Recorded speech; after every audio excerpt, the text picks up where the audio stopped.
The military gala at the U.S. Embassy in Paris looked like a recruiting ad that had come to life. Medals flashing, uniforms pressed so sharp they could cut you, and champagne glasses clinking under massive crystal chandeliers. I moved between tables in my black and white catering uniform, a tray of hors d'oeuvres balanced on my palm, blending into the background like a piece of furniture. That was the point.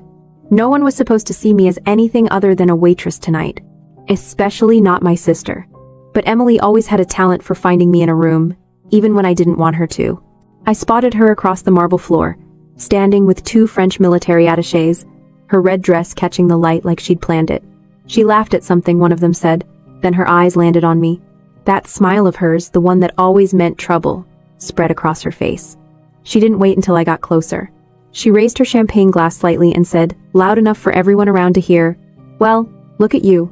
Just a waitress now, huh? Guess the Air Force didn't need you after all." One of the attachés chuckled awkwardly. The other pretended to study the art on the wall.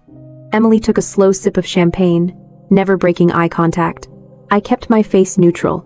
I'd had 3 years to perfect that skill. I set the tray down in front of her and said, "Canapés?" The French attaché took one without looking at me. Emily didn't take anything. She just kept smiling like she'd already won some invisible argument. I moved on before she could add another jab. My pulse was steady. That was the job, keep moving, keep watching. This night wasn't about her, not entirely. There were bigger targets in the room. Everywhere I looked, there were brass and ribbons, generals from the US, colonels from France, defense contractors, politicians. If you wanted to take a snapshot of NATO's upper crust, this was it. And right in the center of it all was Philip Vaughn, the man I'd been tracking for months. He was shaking hands with a tech executive I recognized from a cybersecurity conference years back. I didn't slow down, but my eyes locked on the small, gift-wrapped box Vaughn slipped into the man's jacket pocket. I weaved between waitstaff carrying trays of wine, noting where the embassy security officers were posted. Their eyes were on the guests, but not the ones I was watching. That was fine. Tonight, I wasn't relying on them. A group of American officers near the bar burst into laughter over some story, blocking my view for a second. When they stepped aside, I caught sight of General Marcus Delaney, the 4-star in charge of U.S. European Command holding court with a handful of senior diplomats. The kind of man you didn't just bump into, unless you had a reason. I had one. I kept moving, letting the rhythm of the room carry me. The band played soft jazz, the kind people only notice when it stops. The smell of roast lamb and fresh bread drifted from the kitchen. Somewhere near the entrance, the French ambassador was giving a short speech in both languages, but no one in this part of the room was listening. Emily reappeared at my side without warning. She had a knack for that too. "Do they at least let you eat the leftovers?" she asked, her voice dripping with fake sweetness. I gave her the kind of polite half-smile you'd give a stranger on a bus. "Enjoy your night, Emily." She tilted her head, studying me like she was trying to figure out why I wasn't reacting the way she expected. "Don't tell me you're still bitter about the past. You really should move on. It's embarrassing." If she only knew how much I'd moved on. I stepped away before she could push harder. My earpiece crackled softly 2 words from a voice I knew well. "Package moving." I didn't acknowledge it out loud, just shifted my route toward the far side of the ballroom. Vaughn was heading in that direction, weaving through the crowd with the same tech executive in tow. As I passed one of the tall windows overlooking the embassy courtyard, my reflection looked exactly like it was supposed to: anonymous. Forgettable. That's what made it work. No one was looking for Catherine Lowell, former Air Force counterintelligence officer. They were looking right past her. The general's group shifted toward the center of the room, closer to Vaughn's path. Timing here mattered. The wrong move too early, and I'd blow everything. Too late, and it wouldn't matter what I knew. I caught another glimpse of Emily across the room. She was laughing again, but this time it looked forced, her eyes flicking toward me for just a second. Maybe she was wondering why I was here at all. Maybe she already suspected. Didn't matter. Tonight wasn't about making her wonder. It was about making the right people see exactly what they'd missed before. And that moment was getting closer, with every step Vaughn took. I adjusted the tray in my hands, scanning the room one more time. Delaney was still talking, unaware of how fast the evening was about to change.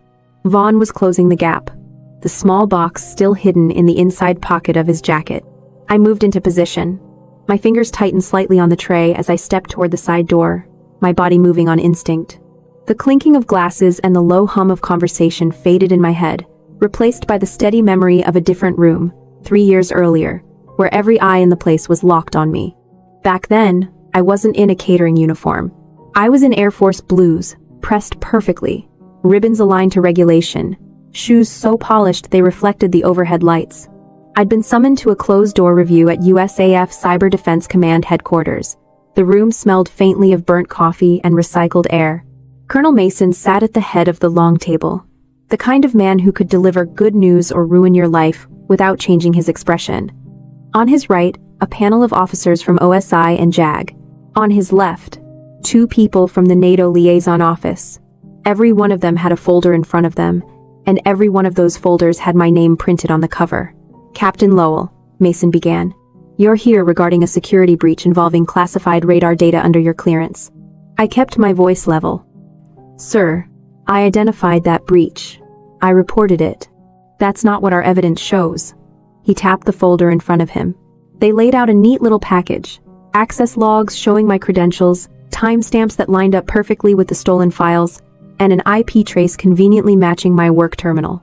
Every counter-argument I made, they had an answer for.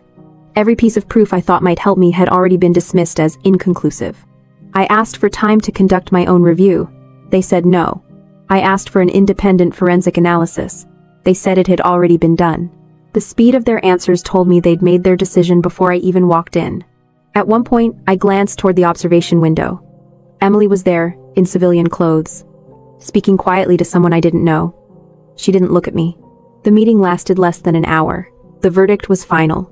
Honorably discharged, all clearances revoked, barred from accessing any classified systems. They didn't accuse me of treason outright, but the implication hung in the air like a bad smell.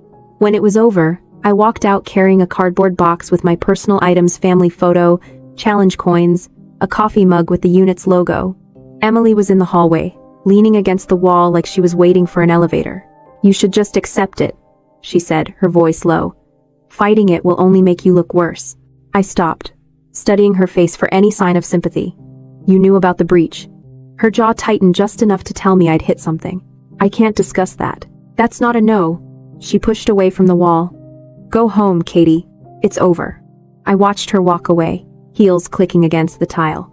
That sound stuck with me longer than the official discharge papers. The next few months were a blur of job applications and polite rejections. Civilian employers loved my skills on paper, but backed away when they found out why I left the service. Government contracts were out of the question. The Air Force had written a scarlet letter into my record, and no one wanted to touch it. I ended up back in Maine, in the small lakeside town where we grew up, took over a dusty little shop fixing laptops and cracked phone screens. Customers called me Miss Lowell, or Kate, if they remembered my name from school. No one called me Captain anymore. Some nights, I'd sit on the porch with a beer, staring out at the water, wondering if I'd made it all up, if my career had really happened, or if it was just a story I told myself to feel less useless. But every time I thought about the breach, about the details only I could have known, I came back to the same conclusion. Someone had framed me, and Emily had been close enough to know who. I didn't have proof. Not yet. But I held on to the one thing the Air Force hadn't taken from me, the ability to keep my mouth shut and wait for the right opening. One rainy afternoon, about 6 months after the discharge, a package arrived at the shop with no return address. Inside was a plain USB drive, unmarked except for a single word scratched into the plastic. Oracle. My old call sign. The files on it were encrypted, military grade. Whoever sent it knew I could crack it eventually. But there was something else in the envelope, a folded note in handwriting I recognized instantly. My father's, Katie, this is for when you're ready. Trust the timing. I stared at the words until the rain blurred them. Dad had been dead for 2 years. That meant whatever was on that drive had been meant for me long before the breach, maybe even before I knew there was one. That night, I locked the shop early and started working on the encryption. It didn't break in an hour. It didn't break in a week. But the fact it was there at all told me something important. I wasn't wrong about being set up. And if my father had left me something this sensitive, it meant there was still a way to set things right.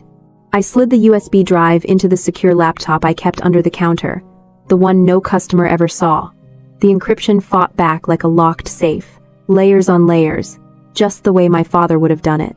He'd served 30 years in Air Force intelligence and never trusted a lock with only one key. By midnight, I'd only peeled back the first layer. It was a directory with strange file names, nothing that made sense yet.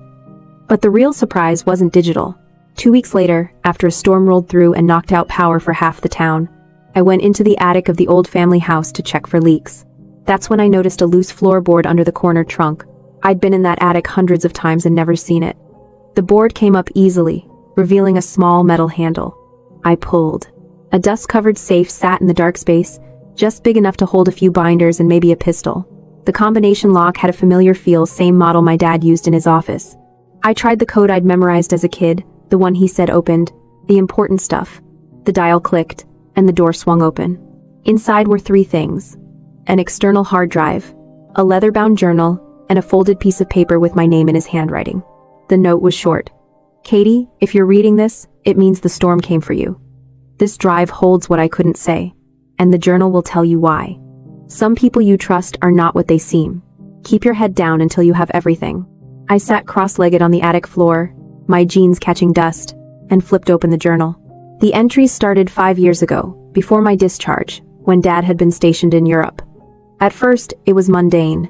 Training notes, project updates. But a few pages in, the tone shifted.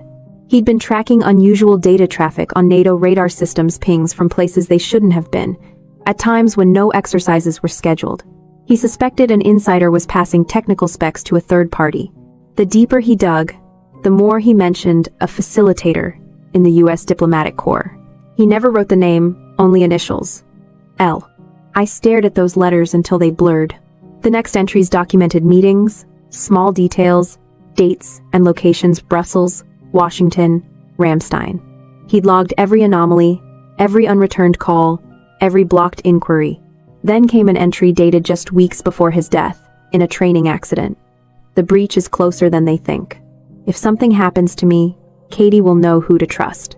The external hard drive was another fortress of encryption. I wasn't going to crack it in an attic with a flashlight, so I carried everything back to my shop, locking the door behind me. Working on both drives became my nightly routine. During the day, I fixed people's busted tablets and cleaned out malware. At night, I chipped away at the security my father had left. He'd designed it so the files would open only in sequence: crack one, get a clue for the next. It was slow work, but the pieces started forming a picture. Intercepted emails, system logs, snippets of audio. One night, I unlocked an audio file labeled simply, "Briefing 7. My father's voice filled the room, steady and calm. "The primary leak runs through Vaughn's network. He's working with someone inside state to suppress the investigation. That someone has access to NATO liaison protocols and is willing to obstruct OSI inquiries. If Katie ever hears this, know that you were right." End quote. It wasn't a smoking gun, but it was damn close. Vaughn's name was all over internal suspicion lists before I was ever accused. And now I had my father saying it out loud, months before I'd been hauled into that review room. The USB that had arrived in the mail seemed to match the file structure of the hard drive, 2 halves of the same message. Whoever sent it knew I'd eventually have both. It raised questions I couldn't answer yet. Who else knew my father had been onto Vaughn? Why send me the first half only after my discharge, and why risk mailing anything at all? The journal's last page wasn't an entry. It was a printed photo, folded twice. It showed my father at a formal dinner, black tie, metal rack on his chest, shaking hands with a man whose face I recognized immediately, General Marcus Delaney. Standing just behind them, partially turned away from the camera, was Emily. I set the photo on the desk and leaned back in my chair. The power had come back hours ago, but the air in the shop still smelled faintly of rain. Somewhere out there, the same people who had ended my career were still operating, still untouchable. Or at least, they thought they were. I shut the shop early that night, locking the blinds before turning on the secure laptop. The photo of my father, Delaney, and Emily sat propped against the wall, staring back at me like it was waiting for an explanation. I didn't have one yet, but I knew who might help me find it. I pulled up an encrypted chat client and searched for a contact I hadn't used in years, Tom Rayner. The last time we spoke, he was halfway across the world, neck deep in trouble with the wrong people, and I'd burned favors to get him out. Back then, he was a hotshot penetration tester turned mercenary hacker. Now, judging from the generic profile picture and dead status updates, He was keeping a low profile. The message I sent was simple. Need your eyes. High stakes. Old friends only. 2 hours later, the reply came through. Just one line. You've got my attention, Oracle. We set up a call using a voice masking relay.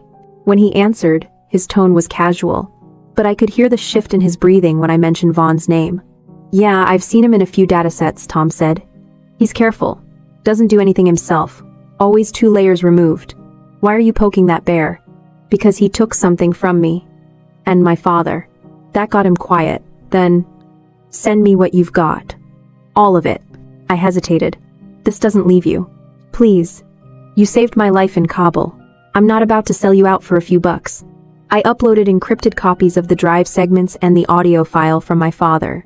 While he started parsing them, I went digging through my own offline archives, emails, old OSI case files I'd mirrored before losing my clearance.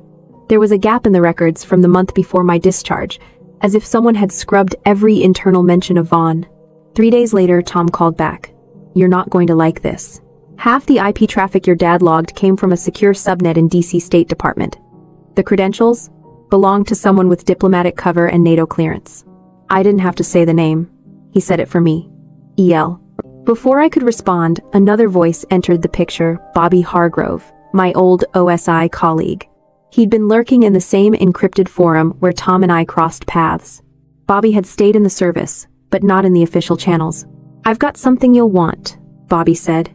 Vaughn's going to be in Paris in 2 weeks for a joint US-French gala at the embassy. Word is, he's delivering a package small, high value. I can't get close, but you could. Why me? Because you blend in. And because Emily will be there. You want her cornered. That's the place. I leaned back in my chair. The idea of walking into the same room as Emily made my jaw tighten, but the opportunity was too perfect to ignore. Bobby laid out what he knew. Vaughn was using the gala as a meet and pass. The recipient was likely tied to the same NATO radar breach. Embassy security would be tight, but focused on keeping guests safe, not monitoring the guests themselves. That's not a lot to work with, I said. True. But if you can confirm the handoff, Delaney will have no choice but to act. He's been looking for a reason to go after Vaughn for years. Tom jumped in. I can rig you some toys mic in a cufflink, camera in a serving tray handle, signal burst transmitter for when you need a distraction. I considered the logistics. I'd need cover. A reason to be in the room. Bobby chuckled. Funny thing about embassy events, they always need extra staff. I can get your name on a temp roster for catering. You'd be invisible. Invisible works, I said. That night, I cleared the workbench in my shop and started laying out what I'd need, nothing too exotic. Just tools that wouldn't raise alarms if someone frisked me. I packed a slimline recorder, a fiber optic camera pen, and a pair of earpieces with bone conduction mics. Tom promised to deliver the rest in a dead drop before I flew out. I kept going back to that photo on my desk. My father had been smiling that night with Delaney, probably thinking he'd found someone on the inside who could help. If he'd been wrong, he wouldn't have lived to regret it. The plan was simple on paper. Blend in, track Vaughn, catch the pass, and make sure the right person saw it. But in the back of my mind, I knew the real test would be facing Emily. We hadn't been in the same room in years, and the last time, she'd walked away without looking back. This time, she'd see me. And I wouldn't be the one leaving first. I pushed my coffee aside and opened the embassy floor plan on my laptop, the one Bobby had quietly slipped me through a secure drop. Every hallway, service corridor, and entry point was marked. The catering route ran right through the center of the ballroom, past the VIP seating area, and skirted the private dining section where high-level conversations happened away from cameras. That was my track. Tom called as I was mapping the route. Got your gear ready. Cufflink mic, tray camera, wristband signal transmitter. Battery life for 6 hours, but don't push it. And don't get cute if you get caught. I can't exactly hack you out of French custody. Noted, I said, taking a sip of the coffee that had gone cold. Bobby joined the call. Remember, embassy security will have a manifest of every staffer. Your cover is Catherine Lee, temp hire from a Paris catering agency. Stay in character even if someone from your past recognizes you, especially Emily. I kept my eyes on the floor plan. She's not going to be the problem. Bobby hesitated. You sure about that? She can say whatever she wants. I'm not there for her. The truth was more complicated.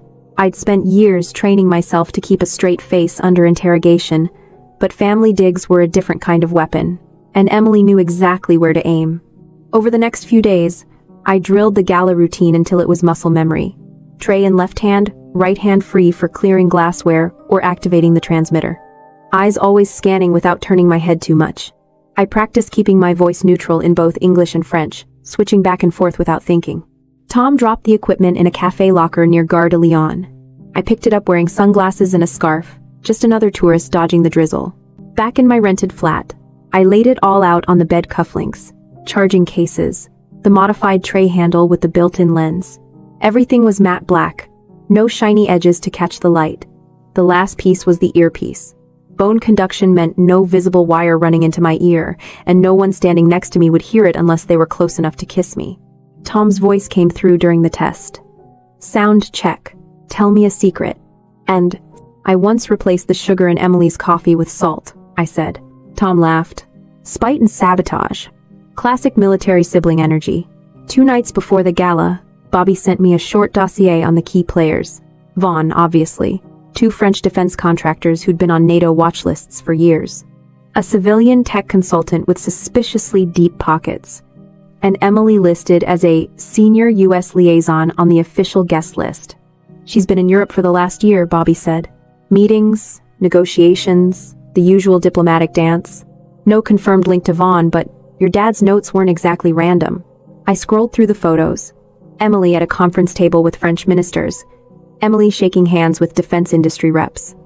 Emily at a NATO reception, just a few feet from Vaughn. If anyone else had seen the pattern, they hadn't acted on it. Maybe they didn't want to. The morning of the gala, I dressed in the black and white uniform of the catering staff. No jewelry, hair pulled back, no perfume. I ran my hands over each pocket and seam to make sure nothing looked out of place. The cufflink mic was subtle enough to pass as part of the uniform. The tray camera tested clear on Tom's feed.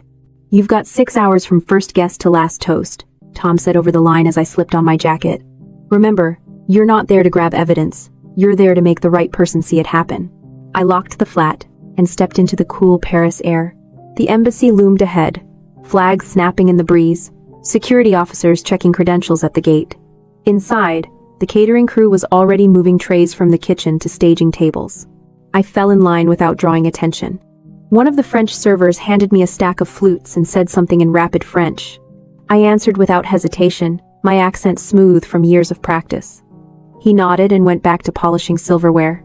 The ballroom was even more ornate than I remembered from my service days: polished parquet floors, towering floral arrangements, chandeliers that seemed to drip light. In a few hours, this room would be packed with people who thought they were untouchable. Bobby's voice came softly through the earpiece. Vaughn just arrived. East entrance. He's got a small package in his left hand, now in his jacket. And Chloe. I picked up a tray of champagne and began my circuit through the room, each step bringing me closer to the moment I'd been planning for since my father's journal hit my hands. I wove through the crowd with the steady rhythm of someone who'd been serving drinks for years, my eyes moving more than my head. Vaughn was easy to track: his salt and pepper hair, expensive suit, and that smug half-smile that made you want to knock it off his face. He was working his way toward a cluster of French officers near the west wall. A civilian stood there waiting mid-42nd, slick hair, dark-rimmed glasses. He looked like the kind of guy who'd sell out his own mother if the price was right. Bobby's voice hummed in my ear. That's Duval, defense contractor. He's on every watch list we've got. I kept my pace steady, offering champagne to guests without lingering. Vaughn shook Duval's hand, his left arm sliding just slightly between them. When they broke, Duval's jacket sat differently. He'd pocketed something. The tray camera caught it all.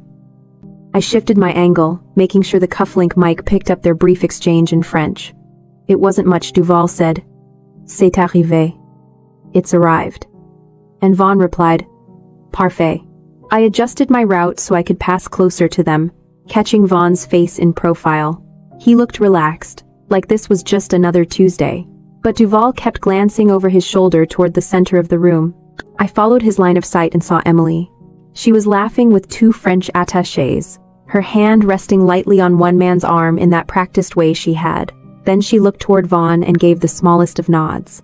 Vaughn didn't nod back, but he drifted toward the north corner where General Delaney was deep in conversation with the U.S. ambassador. Tom's voice cut in. "You getting this?" "Every frame," I whispered without moving my lips. A waiter carrying a tray of hors d'oeuvres stepped into my path. I sidestepped him, never taking my eyes off Vaughn. Duval stayed behind, blending into another group, but Vaughn was closing in on Delaney now. The package was still in Duval's pocket, but the way Vaughn angled himself made it clear he wasn't done for the night. I circled wide, coming up behind Delaney's group. The general had his glass in hand, smiling at something the ambassador said. Vaughn slipped in smoothly, joining the conversation like he belonged there. Emily started moving in our direction. Bobby's voice came low. "If you're gonna do it, now's the window." I shifted the tray to my left hand, my right brushing the transmitter on my wristband. One press, and Tom would flag the live feed to Bobby and Delaney's secure channel. But the moment had to be perfect. Not before Emily saw me. Not before she had to watch it unfold. She reached the edge of the group, her eyes flicking to me like a reflex. That smile, the same one from every childhood argument, every family holiday where she got her way, slid onto her face. She didn't say anything this time. She didn't have to. Vaughn raised his glass slightly toward Delaney. A gesture so casual, it could have been nothing. Delaney lifted his own in response. My thumb hovered over the transmitter. The hum of conversation and clink of crystal filled the air, but in my head it was silent, just the sound of my pulse in my ears. Duval was still across the room, pretending to be interested in a painting. Emily was standing 3 feet from Delaney, her gaze fixed on me now. Vaughn's glass tilted toward his lips. I pressed the transmitter. Emily's eyes lit up the second my thumb left the transmitter. She stepped closer, her voice pitched just loud enough for the nearby guests to hear. "Look at you, Katie. From Air Force Blues to serving drinks at someone else's party. Guess ambition wasn't your strong suit after all." The French attaché beside her smirked politely, clearly enjoying the jab without knowing the history. Vaughn didn't glance at her, his glass was still halfway to his lips. Delaney's just inches from a toast. I kept my grip on the tray steady. "Would you like a refill, ma'am?" My tone was flat, professional, the kind of voice that gave her nothing to work with. Emily tilted her head. That slow little predator's move she used to do when she was about to twist the knife. "Oh, I think you've done enough for one night, unless of course you're hoping for a tip." Delaney turned slightly at the sound of her voice, his gaze brushing over me for the first time. I didn't break eye contact with Emily. My free hand adjusted the tray just enough to keep the camera pointed exactly where it needed to be. Bobby's voice came through the earpiece, low and calm. "Feed is live. Delaney's channel is open. Whatever happens, he's seeing it." Emily must have seen something in my eyes, something she couldn't read, because her smile faltered for half a second. She recovered quickly, sipping her champagne. "Still not talking? That's fine. I'm sure someone here will recognize you eventually." Lid. Her words barely landed before Vaughn shifted his stance, positioning himself directly in Delaney's line. That was the moment, the one I'd been building towards since the attic floorboard came up. The air in the room seemed to thicken. Glasses clinked, the jazz band hit a soft crescendo, and Emily leaned just an inch closer. "Honestly, Katie, you could have done something with yourself.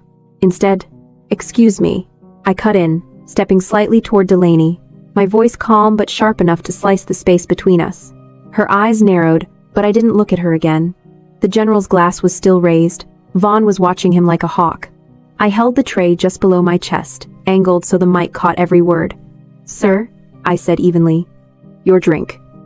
And it was a perfectly ordinary phrase, but the way Delaney's brow furrowed told me he'd caught the undertone, one professional to another. Emily started to speak again, probably ready with another insult, but she stopped when she noticed Delaney looking directly at me. "Do I know you?" he asked. Before I could answer, Vaughn gave a short, almost imperceptible shake of his head as if warning Delaney off. That alone was enough to tighten the general's expression. Emily looked between us, confused now. She didn't like not being in control of a conversation.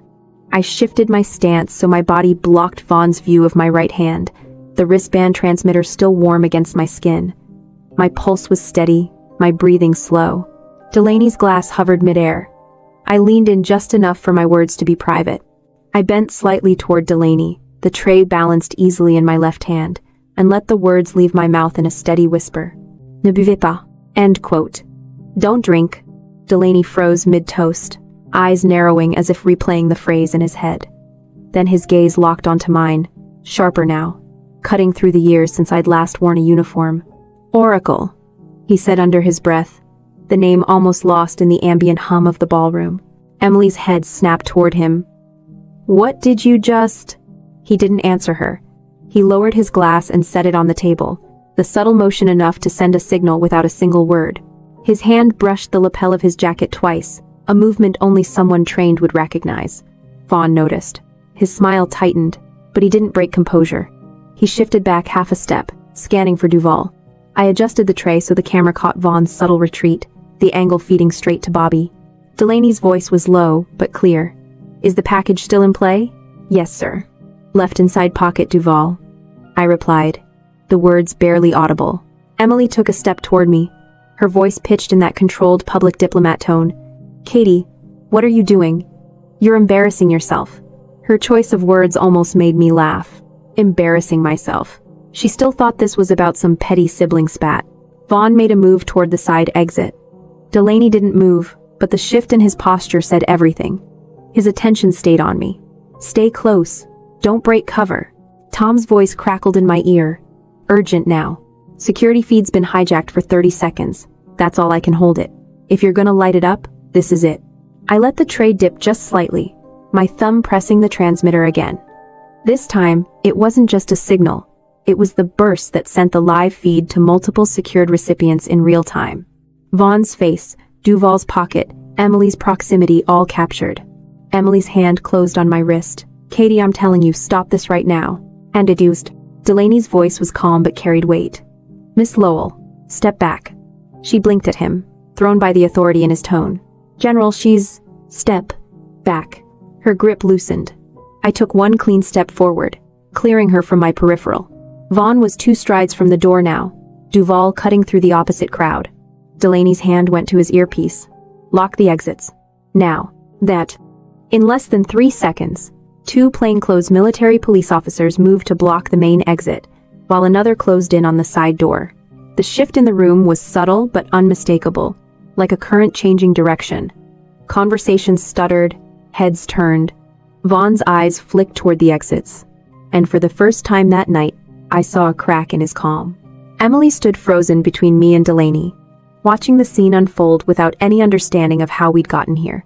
General, I said quietly, you have the chain. He gave the smallest nod, his eyes never leaving Vaughn. The tray in my hand suddenly felt lighter. The weight in my arm vanished completely when Delaney took the tray from me, setting it on the nearest table without looking away from Vaughn. His voice was steady, sharp enough to cut through the music. Sergeant, take him. 2 MPs moved in fast, their jackets unbuttoned now, weapons visible just enough to make people part like water. Vaughn turned, hands half raised, working a calm expression he probably practiced in the mirror. General, this is a misunderstanding. Search him, Delaney ordered. 1 MP went for the jacket. Vaughn tensed, his right shoulder dipping. The other MP caught the movement and wrenched his arm back before he could reach whatever was inside. The whole thing was over in seconds. Duval's package slid from Vaughn's pocket into an evidence bag, Vaughn himself in flex cuffs. Gasps rippled across the room. The jazz band faltered but kept playing, probably under strict orders to never stop unless someone was bleeding. Across the floor, Duval saw what happened and made his move toward a side corridor. I didn't wait for a signal.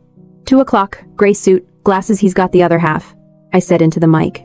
One of the plainclothes agents peeled off and intercepted him near the service entrance, blocking the door with a casual stance that wasn't fooling anyone who knew what to look for. Emily finally moved, stepping toward Delaney. General, this is highly irregular. He didn't even turn to face her. Miss Lowell, if you have something to declare, now's the time. Her mouth opened, but no words came. Her eyes darted to me, and in that moment, I knew she understood exactly what this was. Bobby's voice came through my earpiece. Package. Has micro drives embedded in the lining. 2 terabytes compressed. NATO radar schematics. Fleet positioning data. Encrypted comms logs. It's the breach, Kate.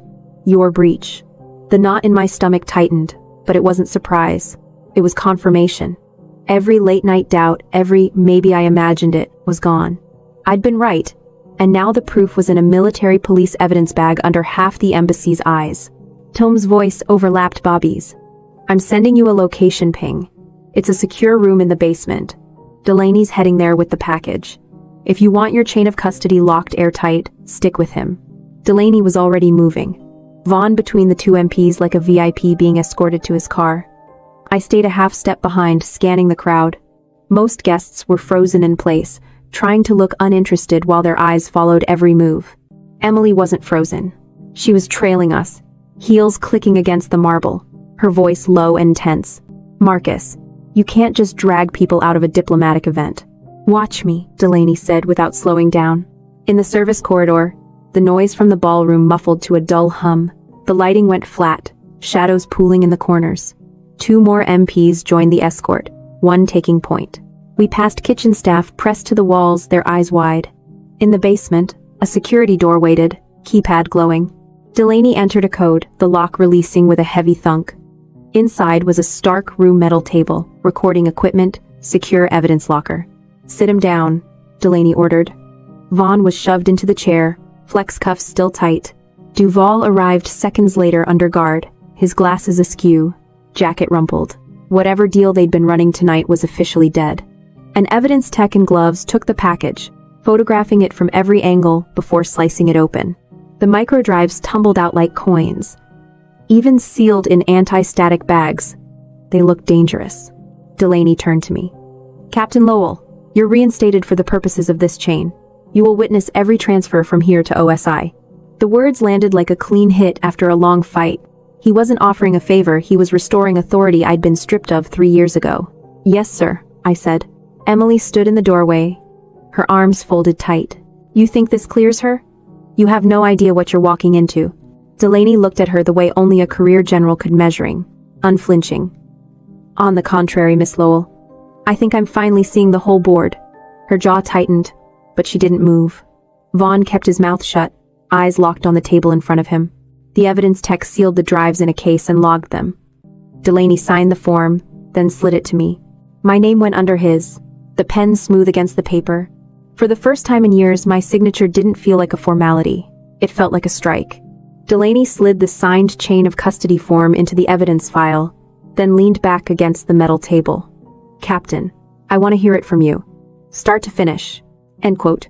I took a breath, the kind you take before a long run, and laid it all out: the breach I'd tracked, the data patterns that pointed to Vaughn, the sudden shutdown of my investigation, and the OSI boardroom where I'd been hung out to dry. I didn't sugarcoat it, and I didn't skip Emily's involvement in blocking my access to NATO liaison logs. Emily didn't interrupt until I mentioned my father's journal. "You can't possibly be relying on his scribbles as evidence," she said, stepping further into the room. "He was retired, out of the loop, chasing ghosts." Delaney's gaze didn't move from me. "What's on that drive?" I reached into my bag and set the 2 encrypted drives on the table, the one from the attic and the one mailed to me. My father collected these before his death. I've been cracking them for months. Half the files match the microdrives you just pulled from Vaughn. The rest are internal communications linking his network to someone inside state. Emily's arms crossed tighter. "Circumstantial." Bobby's voice crackled from the secure comm on the table. "Not circumstantial. I just ran a hash comparison. 37 files are byte for byte identical to the drives you seized tonight. Lowell's source had them long before Vaughn crossed the Atlantic." Delaney nodded once. "That's enough to justify a formal OSI reopen. And given the chain we've got, nobody's burying this one." He turned to the evidence tech. "Get these imaged and mirrored. Secure copies to my office in OSI command." The tech moved fast, slipping on gloves and transferring each drive into a reader. The hum of the equipment filled the room, steady and low. I pulled my father's journal from my bag and opened it to the photo of him and Delaney. I slid it across the table. "He trusted you. He left this for me because he thought you'd do the right thing when the time came."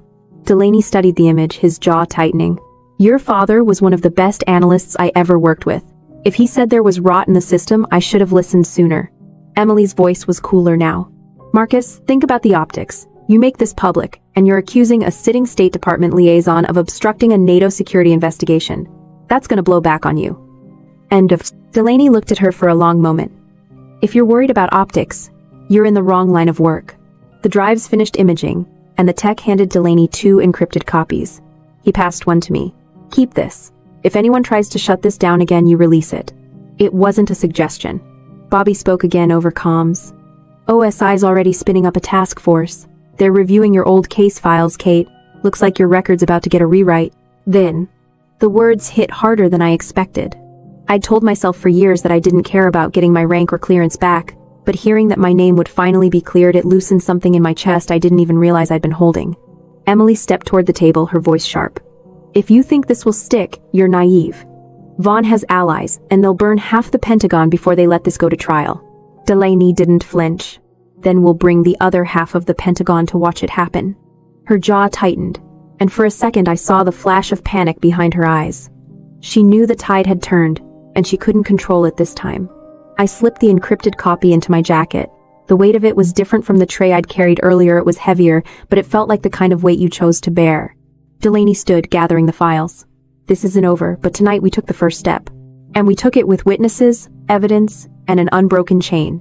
The MPs moved Vaughn and Duval out of the room. Emily stayed where she was, her heels planted, her face set in something between anger and calculation. I didn't bother looking at her as I followed Delaney toward the door. My father's voice from that old audio file echoed in my head. If Katie ever hears this, know that you were right.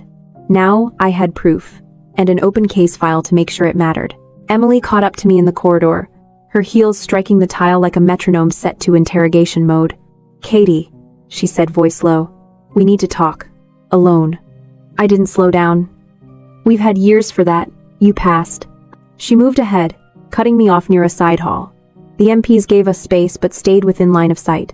Her arms folded, that polished diplomatic mask firmly in place. You think you've got it all figured out, don't you? That you're the hero here. Zero. I don't need to be the hero, I said evenly. I just needed you not to be the villain. Her eyes narrowed. You have no idea what you're dealing with. Vaughn wasn't my choice. None of this was. But once you're in, you can't just walk away. That's not true. You chose to stay in. Her jaw twitched. I chose survival. You've been gone too long to understand what it takes to operate at this level. Every conversation is a negotiation. Every favor comes with a debt. I didn't leak those files, but I knew who did. And I kept quiet because pulling that thread would have taken me down too. I let that hang in the air for a moment, so you let them take me instead. Her voice didn't rise, but the tension in it was unmistakable. You were always the better officer. You'd survive it. I couldn't. There it was, the confession, stripped of apology. You could have told me, I said. We could have found another way. She shook her head. You still believe in other ways. That's why you'll always be dangerous to people like Vaughn and to me. The MPs shifted slightly, watching us but not interfering. I didn't want to do this to you, she continued, softer now. But once you stepped onto that floor tonight, you forced my hand. Whatever happens from here, we're both targets. I studied her face, the sister I'd grown up with, the one who used to sneak me candy before bed, now speaking like she was reading from a State Department damage control memo. You're right about one thing, I said finally. We're both targets, but you've got something I don't. She raised an eyebrow. And what's that? I took a step closer, my voice low enough for only her to hear. A choice you made, and you made the wrong one. Her lips pressed into a thin line. For a second, I thought she might lash out, but she just stepped back, regaining her perfect composure. If you think this ends with a few hard drives and a general's signature, you're not as smart as you used to be. Maybe not, I said. But I'm smart enough to know I'm not standing alone anymore. Her eyes flicked toward the MPs, then to the corridor behind me, where Delaney's voice was giving orders. She knew the net had already closed. I walked past her without another word, the sound of her heels following for just a few steps before stopping entirely. She didn't call after me. For the first time since the night began, the air felt lighter, not because the fight was over, but because I finally knew exactly which side she stood on. And it wasn't mine. Delaney was already in the communications suite when I stepped in, a bank of secure terminals glowing against the dim room. Bobby's face filled one of the screens, Tom's on another. Both were already deep in their respective operations. We've mirrored every byte from the evidence drives, Bobby said, without preamble. Chain of custody is airtight. I'm pushing the initial breach analysis to OSI, and... He tapped a few keys. Congressional oversight just got a secure alert.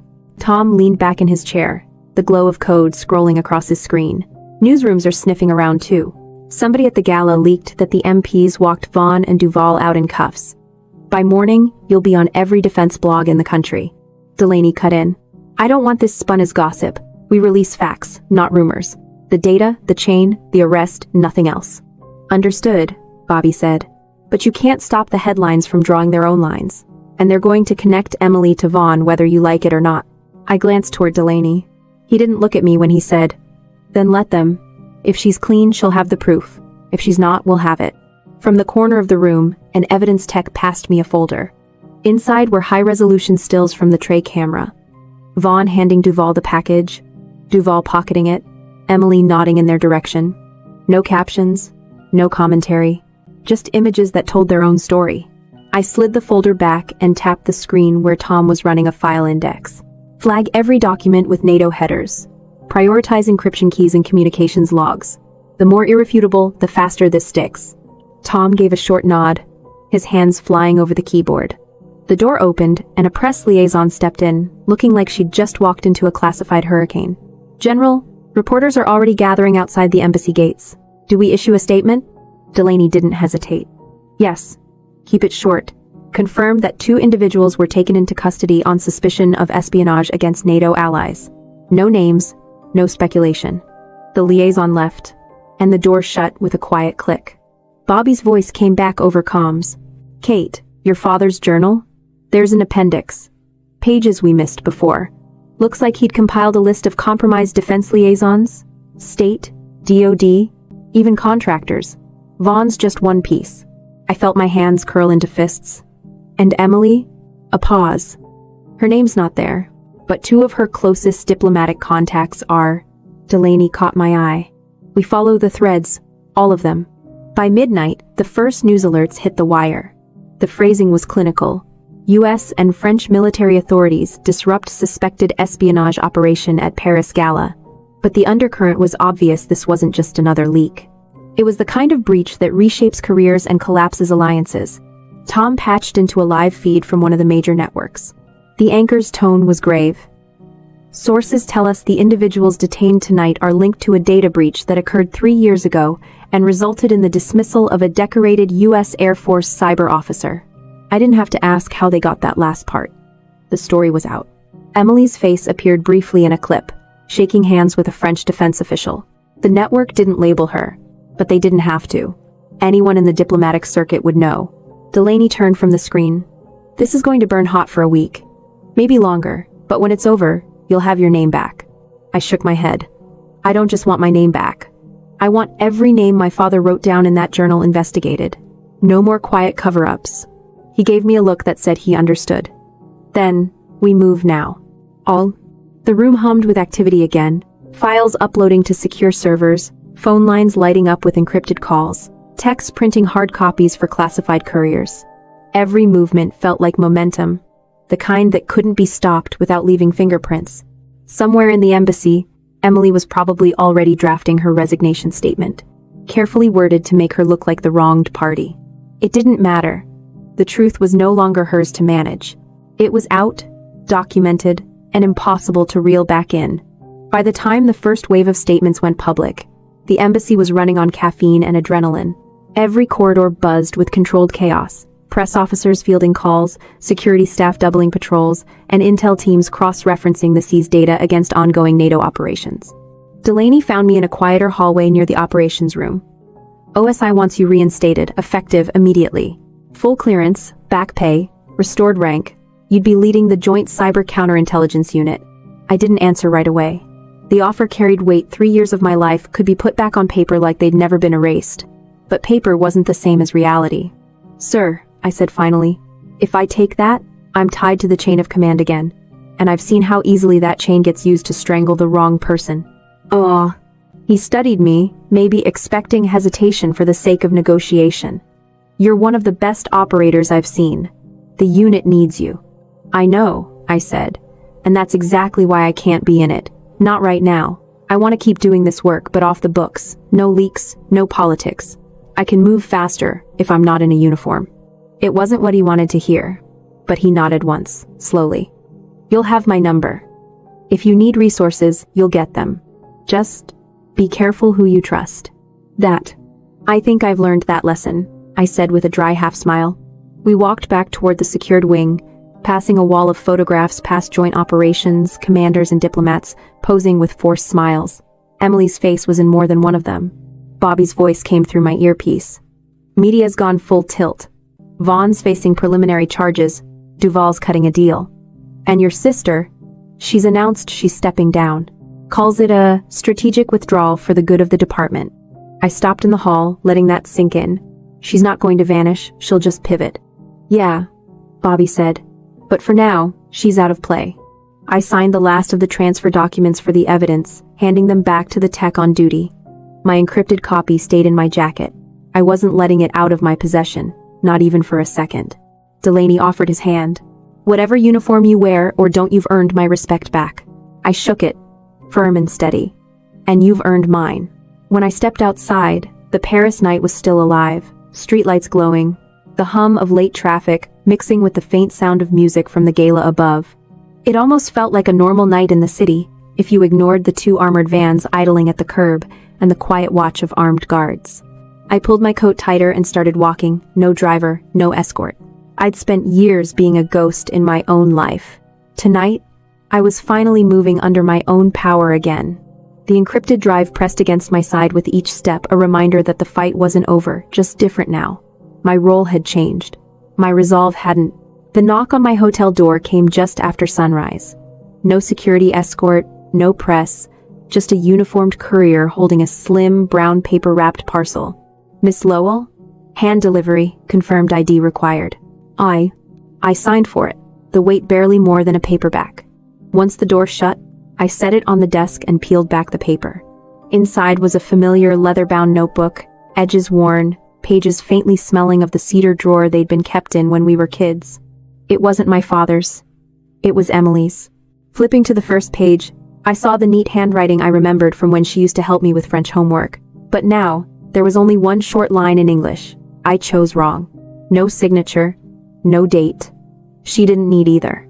I leaned back in the chair, the soft morning light filtering through the curtains. My mind replayed every moment from the gala, the smirk when she thought she had the upper hand, the crack in her voice when the MPs moved in, the steel in her posture when she admitted she'd let me take the fall. The notebook was filled with phrases, some in French, some in shorthand, the kind diplomats used to take notes without giving away context. Nothing outright incriminating, but enough to map patterns, meetings, names, dates, even a few notes about Vaughn. Mostly careful, like she'd been documenting without knowing why. She hadn't given me this to clear herself. She'd given it to me because she knew I'd know what to do with it. I slid the notebook into my bag beside the encrypted drive. 2 separate sources, 2 separate trails. Together, they could close more doors than Vaughn ever opened.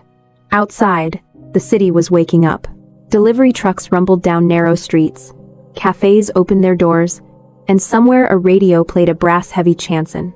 I locked the door behind me and stepped into the hallway, coat over my arm, bag across my shoulder. No goodbye note, no forwarding address Emily's style. But she'd left me something better than an apology. Proof. Walking toward the elevator, I caught my reflection in the polished brass doors. No uniform, no name tag, no rank, just me. And for the first time in years, that felt like enough. The elevator ride was quiet, the kind of quiet that makes you aware of every breath. When the doors opened, the lobby buzzed with the everyday rhythm of travelers' check-ins, luggage wheels, the smell of coffee. I stepped out onto the sidewalk, the cool air carrying the distant sound of church bells. Paris was just another city again. No ballroom, no flashing cameras, no whispered orders in French. But in my bag, against my side, were the 2 things that reminded me exactly what I was still capable of. I turned east, toward the street where I'd meet Bobby for a secure handoff. Somewhere behind me, Emily was already rewriting her own story. I didn't need to read it. Some choices can't be rewritten. Some battles aren't about medals or promotions. They're about walking away knowing you didn't bend, even when it would have been easier. My sister's choices will always be hers to live with. Mine will be the ones I can look in the mirror and accept. I didn't get my old life back, I got something better. The freedom to fight on my terms, without asking permission. And in the end, that's all the justice I need.